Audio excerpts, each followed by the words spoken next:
This is the 2024 Toyota RAV4 Hybrid XLE. If you're in the market for a new crossover, then the RAV4 is the best blend you'll find of an eco-friendly vehicle with all the SUV amenities you still desire. It has all-wheel drive capabilities and a roomy cabin, as well as Toyota's Safety Sense 2.5 features like dynamic cruise control and lane tracing assist. The best part is that it has a combined fuel economy of 39 miles to the gallon, saving you big bucks at the pump. The RAV4 is what you'll need if you're looking for a hybrid that still checks all of the boxes of an SUV. Today, we're taking Tommy Munichiello for a spin. The 5'9" veteran winger is in his first season with Roanoke, and the Weymouth, Massachusetts native had a combined 12 goals and 27 assists in 54 total games this season for the Macon Mayhem and the Dawgs. Tommy, how's it going, man? Mitch, good to see you, buddy. Good to see you. I'm Mitch Stewart, and this is Driving with the Dawgs. How are you living? Doing all right? Doing well. Can't complain. Man. We got the little sunroof crack today. We got like a little cruising with the dogs today. I love that. Roanoke hasn't been involved in a whole lot of trades in my 3 seasons here, and you end up being a huge acquisition for the Rail Yard Dogs mid-season to kind of try and help with things up front. I want to know, what was that kind of situation like for you when you heard that Roanoke may be interested, or you maybe ended up coming here to Roanoke? And what was that first conversation like with Dan Brimmer once you were actually acquired? I mean, it's always exciting when the reigning champs of the SPHL are the team that's expressing interest. And then when they finally did call, it was a no-brainer for me.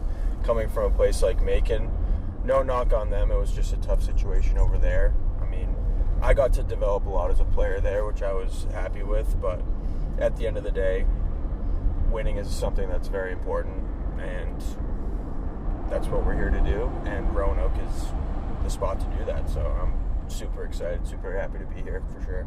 Now a multi-year veteran in this league, and you got a couple of years too in the FPHL. What's it been kind of like in your career? You feel like as you get through some of those stops and you get here to Roanoke, what do you feel like maybe you've learned that you tried to bring into the locker room here this season with the Rail Yard Dogs? I'm more of a lead by example type of guy. I mean, at this point, I have played a lot of hockey.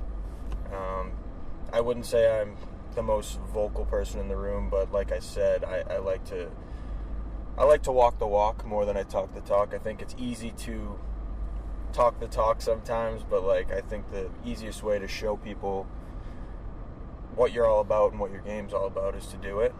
So that's kind of where my game is, and that's how I like to express myself for sure. What was kind of your scouting report on Roanoke before you got here? What did you hear kind of about the organization? What kind of got you excited when you were on your way here? Well, the 2 biggest proponents for this place were actually the Leonard twins, who I played with in the FPHL during the COVID season for the Port Huron Prowlers. They had nothing but good things to say about it. They said all the guys were great. They said the organization from the top down knows what they're doing. And as far as I've seen, they're completely right.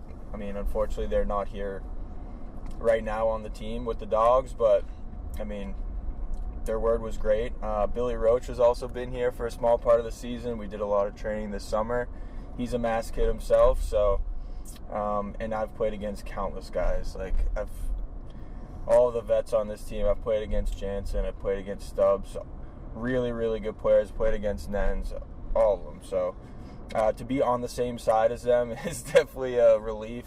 You brought up Macon, and with Caleb Cameron and David Nippard there, obviously they're 2 longtime players in the league. Caleb Cameron now has since become the interim coach for the Mayhem, but they had a really interesting comment, I thought, last year on the Inside the SPHL podcast, where they called Roanoke basically a zoo to play in, and they actually talked about how even as tough of an environment it is to play in as an away player, it almost helps you play better as a road player because that energy in the building.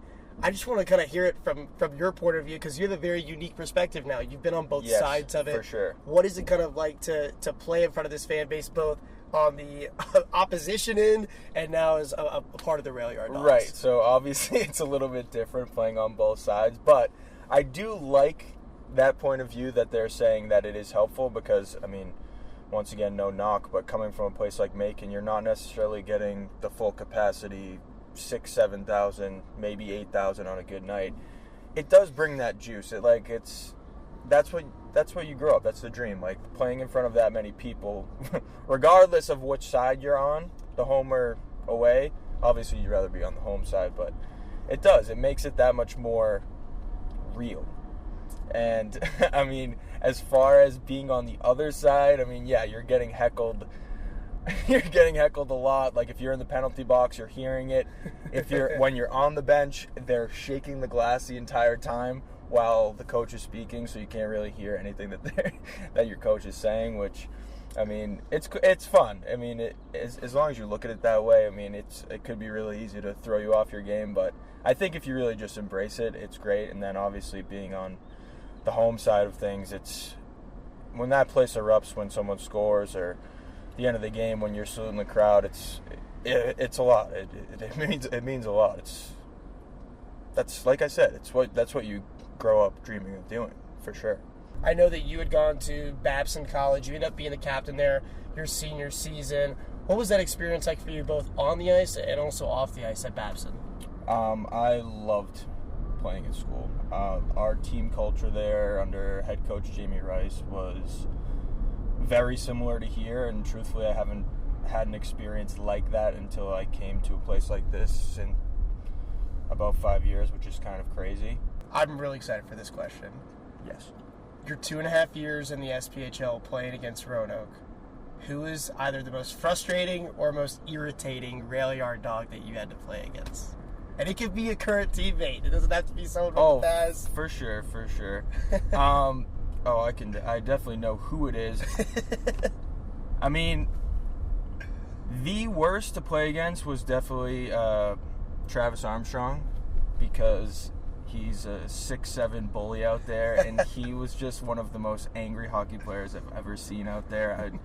I remember when I was playing in Huntsville my first year, and I was in front of the net, this guy was just glove on throwing suckers in front of the net, like just evacuating the crease, and I'm just like, this guy can do pretty much whatever he wants, but that's what you want out of a leader of your team. You gotta have that grit factor. You gotta have people that can play mean.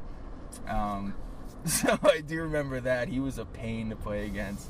Obviously, when Nenadal's on the ice, he was another guy. Like, you have the puck, you're getting hit every single time that you have the puck. So I would say Armstrong first, just because he was that much bigger of a force out there.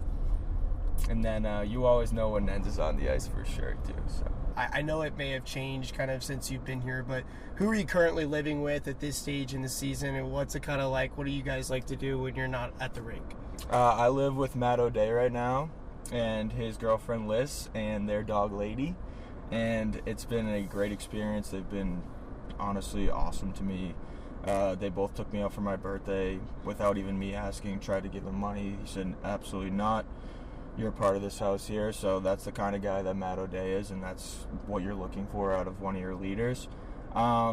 He doesn't like to golf really as much as I do, so I've been doing a lot of golfing. Maddie doesn't really come along too much, but we do love playing with Lady, the dog, at the house, which is she's still learning a lot, so we're teaching her a lot of I shouldn't say I'm teaching her. I shouldn't say we are teaching her. Maddie and Liz are doing more of that, but you're helping we're out. We're the dog uncle, right? Yes, something like that. Well, Tommy, we've made it back here to the rink. I'm going to leave it open-ended to you like I always do here at the end.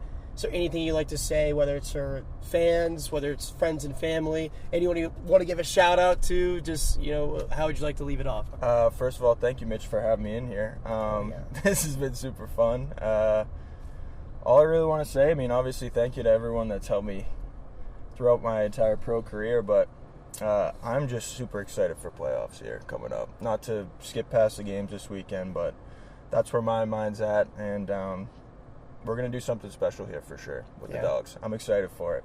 Yeah, so I've be got ready good for faith in that. Yeah, unleash playoff Tommy. I can't wait to see it. Let's go, for man, sure. Thanks so much for your time. Mitch, have a good rest of your day, man. Good luck to you. Hey, I appreciate it, Mitchie. Driving with the Dawgs is sponsored by Haley Toyota, the official ride of your rail yard dogs. Visit Haley Toyota online at HaleyHasItForLess.com and stay tuned for more episodes coming soon.